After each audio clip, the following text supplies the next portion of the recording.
pissed off I became with a heart full of rage. I promise you, as you start hearing these details, you're going to feel just as angry as I am. Angelica Marie, or AJ, as everyone called her, was born in Chesapeake, Virginia, to her mother, Jennifer. Moving ahead a little bit. So to give you more context, Jennifer ended up meeting somebody else, a guy named Wesley Hadsell, and they got married and also went on to have kids of their own. They were living in Norfolk, but Wes, actually on the other hand, was no longer living with them. Jennifer learned that he had started using drugs and she didn't want that around the children, so she kicked him out of the house and he ended up staying in a hotel nearby. First, everything seemed to be okay that day. That is until mid-afternoon, when Jennifer ends up reaching out to Wes over text and asked if he had heard from AJ. And so on March 3rd, Jennifer went ahead and reported AJ missing. So her friends, family, and community did everything that they could to try and find her.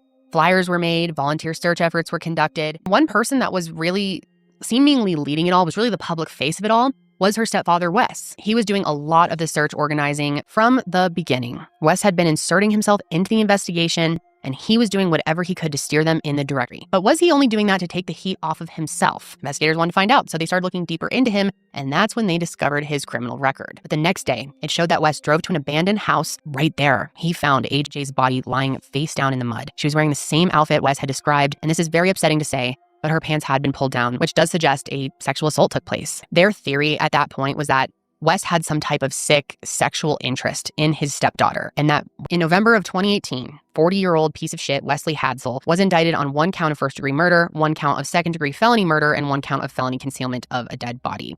Fuck you, Wesley. You are one of the biggest pieces of garbage to ever grace this planet. How dare you